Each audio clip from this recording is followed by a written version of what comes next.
Hi everyone, আসসালামু আলাইকুম। সবাইকে ঈদ মোবারক। এটা হচ্ছে আমাদের ঈদ ভ্লগ। তো আমাদের হচ্ছে 2 দিন আগে ঈদ চলে গেছে। 16 তারিখে আমাদের ঈদ ছিল। তো ওই দিন সকালে সারাদিন কি করলাম ওইটাই থাকবে আজকের ব্লগে। তো ওই দিন হচ্ছে আমরা সকালবেলা ঘুম থেকে আমি 8টার দিকে উঠে পড়ি তাড়াতাড়ি করে। তারপরে পর্দা টর্দা উঠে আমার মেহেদিটা উঠায় ফেললাম। কালকে হচ্ছে গ্রিন স্ট্রিটে আমরা আগের দিন গিয়েছিলাম। তারপর হচ্ছে আমার একটা ফ্রেন্ড আমাকে মেহেদি দিয়ে দিছে। তারপরে হচ্ছে আমি সকালে হচ্ছে রান্না টান্না করতে নিচে নেমে গেলাম। তারপরে আবির চলে গেল হচ্ছে নামাজ পড়তে। তো আমি হচ্ছে পাস্তা বানিয়েছিলাম আর হচ্ছে শ্যামাই আর কাবাব হচ্ছে রেডি করে রাখছিলাম যে কাবাব বানাবো। তো এই যে এটা চিজি একটা পাস্তা বানাই, পরে এটাকে আবার ওভেন বেক করি। তো আমি হচ্ছে একটু কাবাবটা ম্যাশ করতেছিলাম, কারণ হচ্ছে আমার ব্লেন্ডার নেই। তো হচ্ছে আমার হাতে ম্যাশ করতে হয়, না হলে বাটতে হয়। তো আমি চাচ্ছিলাম বেশি করে সিদ্ধ করে হাতে ম্যাশ করতে, কিন্তু এটা করলে অনেক টায়ার্ড লাগে। তো আমার রান্না টানা শেষ। এখন হচ্ছে একটু কিচেনটা পরিষ্কার করব, কারণ ঈদের দিন ময়লা থাকলে ভাল লাগে না, সব কিছু পরিষ্কার করতে হয়। তো এই যে কিচেনটা ভালো মতো পরিষ্কার করলাম। তারপরে করে হচ্ছে খাবার যা যা মানে সকালে নাস্তা ছিল পাস্তা শ্যামাই, ওইটা হচ্ছে উপরে নিয়ে আসলাম ভালো মতো সাজায় টাজায়। তারপরে হচ্ছে আবার ঘর গোছানো শুরু করে দিলাম। এই যে বিছানা টিছানা পাল্টালাম। তারপরে হচ্ছে ডুভে আমি একদিন আগেই পাল্টে ফেলছিলাম, ওটা আবার গুছালাম। তারপরে এই যে যা যা ছিল টেবিল সব কিছু আবার ক্লিন করলাম। ক্লিন করে এগুলাকে সব কিছু গুছায় রাখলাম। সব কিছুতে টেবিল ক্লথ দিলাম। টেবিল ক্লথ আমি সেই অনেক আগে শিন থেকে অর্ডার করে আনছিলাম, কিন্তু আর বিছাই নাই। যে ভাবছিলাম ঈদের সময় একবারে বিছাবো। তো এই সব জায়গার তিনটারই টেবিল ক্লথ দিয়ে ফেললাম। দিয়ে সব কিছু ভালো মতো গুছালাম, কাপড় টাপড় ভাঁজ করলাম। তারপর আবার আবির চলে আসছে, তারপর দুজনে একসাথে নাস্তা করলাম। তারপরে আমি আবার শাওয়ার করে আসলাম। তারপরে এটা হচ্ছে আমি রোজার ঈদের যে ড্রেসটা কিনছিলাম, যেটা গর্জিয়াস ছিল, এটা আমি পরিই নাই।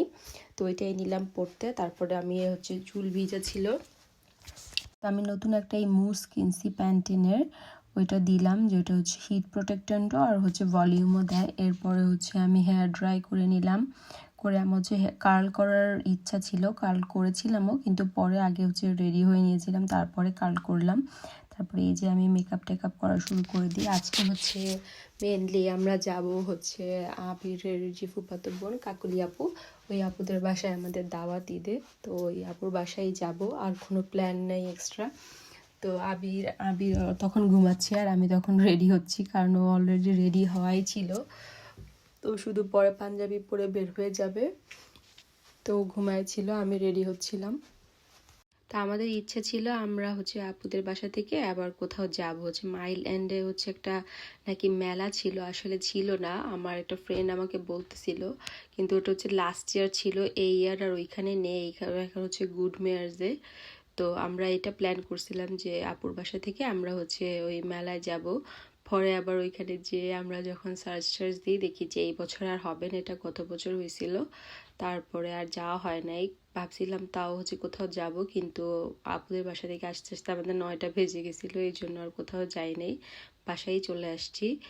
তো এই দিন গত ঈদে আমি হচ্ছে একটু ন্যাচারাল লুক লিখেছিলাম, তো এই জন্য এবার ভাবলাম একটু বেশি করে ভালো মতো সাজিয়ে গর্জিয়াস ড্রেসের সাথে একটু মেকআপটা ম্যাচ করলাম গর্জিয়াস করে। তো তো এটা হচ্ছে আমার প্রথম দেশের বাহিরে কোরবানির ঈদ। তো আমার আবার কোরবানির ঈদের মধ্যে বেশি ইন্টারেস্টেড থাকে না, কারণ হচ্ছে আমি সালামি পাই না, আর হচ্ছে আমি গরুর মাংস তেমন খেতে পছন্দ করি না। মেনলি আমি কোরবানি ঈদে হচ্ছে আম্মু গরুর মাংস আমি প্রথম দিনই খাই, এর পর দিন থেকে যখন বারবার ওটাকে জাল দেয়, আমার আম্মু হচ্ছে অনেক মাংস রান্না করে রাখে, পরে ওটাকে বারবার হচ্ছে গরম করে, কিন্তু পরে গরম করা মাংসটা হচ্ছে আমি খেতে পারি না, আমার কাছে অনেক অয়েলি মনে হয়। তো হচ্ছে আমার জন্য আম্মু এক্সট্রা ডাল রান্না করে রাখে, তো আমি হচ্ছে ডাল আর শুধু একটু ঝোল বা এক পিস মাংস দিয়ে খাই। আর হচ্ছে আমি কিছু খাইলে শুধু নেহারি খাই, এটাই। তো আমার বেশি একটা শোকতাপ নাই ঈদের, কিন্তু আবিরের অনেক কষ্ট আছে, সে হচ্ছে কোরবানি ঈদই তার কাছে অনেক ইম্পর্ট্যান্ট। তো তাই যাই হোক, আমার আম্মু অনেক শোকতাপে আছে নেহারি রান্না করার পর থেকে, কিন্তু কিছু করার নেই। যাই হোক, we have to take one thing one day. যাই হোক, তো এই যে আমার অলমোস্ট রেডি হয়ে গেলাম। তারপরে চুলও কার্ল করে ফেলছি, তো ভাবলাম এখন একটা টিপ পরে ফেলি, তো তাহলে একটু ভাল লাগবে, একটু খালি খালি লাগতেছিল, তো টিপটা পরে ফেললাম। আমার ড্রেসটা ফুলাতা ছিল, এই জন্য আর কোনো চুড়ি পরি নেই। তো আমার বাম হাতের নেল পলিশ এখনও আছে, ডান হাতেরটা অনেকটা চিপড অফ হয়ে গেছে, কিন্তু আমার উঠানোর মতো ইচ্ছে ছিল না, তাই আর উঠাই নেই। তো এই যে আমার ফুল ড্রেস, জুতাও আমি একটা পিঙ্ক কালার একটা ব্যালে জুতা ছিল ওটা পরলাম। এরপরে আমি একটু পারফিউম দিলাম। আমি এখানে অনেকগুলো পারফিউম দেই, আবির দেখে আসতেছিল যে ওর রোগ এখন আমার উপর চলে আসছে, ও হচ্ছে এরকম অনেক পারফিউম দিত, এখন আমিও দেই। তো তারপরে আর কি আমরা বের হয়ে গেলাম, একসাথে দুইজন চলে যাব। তারপরে আমরা আবার বের হয়ে বাসার সামনে একটু ছবি তুললাম, ভিডিও করলাম। আসার সময় আবার করতে মন না থাকলে বা কিছু হয়ে গেলে এই জন্য আগে আগেই সব কিছু করে নিলাম। তো আমরা স্টেশনে যে হচ্ছে আমরা ট্রেন দিয়েই যাই, এই যে অলরেডি গ্রিন স্ট্রিট চলে আসছি। আগের দিন যে আমরা আসছিলাম গ্রিন স্ট্রিট, এত ভিড় ছিল আর সব দোকান খোলা ছিল। আজকে ঈদ একটা ভাইব হচ্ছে গ্রিন স্ট্রিট বা হোয়াইট চ্যাপেল আসলেই পাওয়া যায়। আজকে হচ্ছে ম্যাক্সিমাম সব কিছু বন্ধ, কারণ ঈদ দেখে সবাই ঈদ সেলিব্রেট করতেছে। এছাড়া সব জায়গায় তো আর কোথাও মানে ঈদ ভাইবটা পাওয়া যায় না, রেগুলারই মনে হয়, এখানে আসলে একটু ভাইবটা পাওয়া যায়। তো এই যে আপুর বাসায় আমরা চলে আসছি, আসার পরে প্রথম ফুচকা খাইলাম, তারপরে হচ্ছে ভাইয়া ছিল না, ভাইয়া আসার পরে আমরা খাওয়া দাওয়া করলাম।